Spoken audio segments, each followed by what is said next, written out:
Estado vegetativo. Tudo o que você precisa saber. O estado vegetativo é um distúrbio que ocorre quando apenas o nosso cérebro primitivo permanece ativo e deixamos de ter consciência de nós mesmos e do ambiente ao nosso redor. Descubra mais detalhes sobre os sintomas, o diagnóstico e o prognóstico a seguir. Existem muitos distúrbios que podem afetar o nível de consciência, e o estado vegetativo ocupa um lugar de destaque nesse tópico tão amplo. Antigamente, esse termo era utilizado para se referir a pacientes com perda de consciência e cujas funções vitais eram substituídas. Somente na década de 1970, dois neurologistas renomados, Brian Genet e Freud Plum, decidiram fazer a primeira descrição científica da doença. Desde então, vários artigos foram publicados analisando o estado vegetativo sob diferentes ângulos, e ainda existem controvérsias em discussão. Neste artigo, explicaremos os aspectos mais importantes que você precisa saber sobre o estado vegetativo. Qual é o estado vegetativo? Para explicar melhor esse estado, vamos dividir o cérebro em duas partes, de acordo com o que elas controlam. Os hemisférios cerebrais controlam o pensamento e o comportamento, tornando-nos conscientes de nós mesmos e do nosso ambiente. Neles, encontramos os diferentes lobos: frontal, temporal, occipital, parietal, com suas respectivas funções executadas pelos neurônios, que estão no córtex dos hemisférios.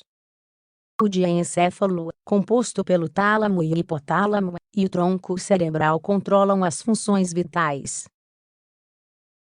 Isso inclui ciclos de vigília, temperatura corporal, respiração, pressão arterial, frequência cardíaca, etc. Essa parte do cérebro seria como o nosso cérebro primitivo. Um estado vegetativo é um distúrbio duradouro que ocorre quando os hemisférios cerebrais param de funcionar. Portanto, a pessoa deixa de estar consciente de si mesma e do ambiente. No entanto, o cérebro mais primitivo, que continua a manter suas funções vitais, não é afetado. Causas do estado vegetativo. Existem várias causas do estado vegetativo, pois qualquer distúrbio que provoque danos cerebrais pode levar a esse estado. Normalmente, ocorre porque, após o agente causador, a função do tronco encefálico e do diencéfalo é retomada, mas o mesmo não ocorre com a função do córtex cerebral ou a função cortical. As causas mais comuns são: trauma na cabeça. Por exemplo, um motociclista sem capacete, que sofreu um acidente de motor e bateu a cabeça. Um distúrbio que priva o cérebro de oxigênio, como uma parada cardíaca ou parada respiratória. Doença cerebrovascular. Por exemplo, uma artéria no cérebro é ocluída, fazendo com que o sangue não chegue até ele, e levando a um derrame. Outras causas podem ser tumores, hemorragias, infecções cerebrais, estágios finais de demências como Alzheimer, etc. Esses distúrbios não prejudicam o cérebro primitivo, mas danificam o córtex cerebral. Sintomas do estado vegetativo.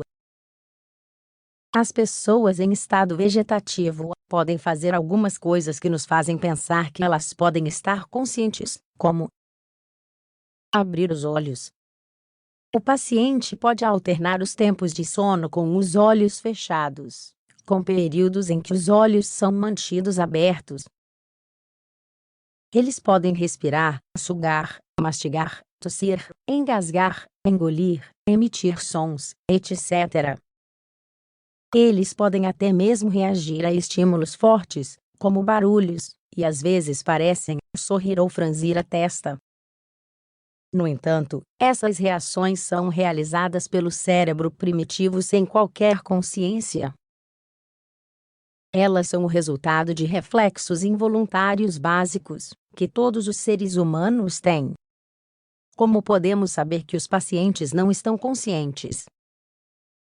Para determinar se alguém está consciente, deve haver intenção em suas ações. Essa intenção nos indica que algo está relacionado ao ambiente externo. O paciente pode abrir e fechar os olhos e realizar movimentos oculares, mas estes não têm nenhum objetivo. Os movimentos são aleatórios e independentes dos estímulos à sua frente. Por exemplo, se o paciente estiver com os olhos abertos e colocarmos um lápis na sua frente, ele não o seguirá com os olhos se o movermos. Não realiza nenhum movimento motor voluntário ou intencional.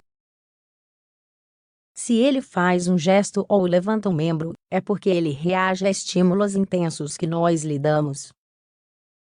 Eles podem ser, por exemplo, reflexos de despertar e de sobressalto devido a barulhos.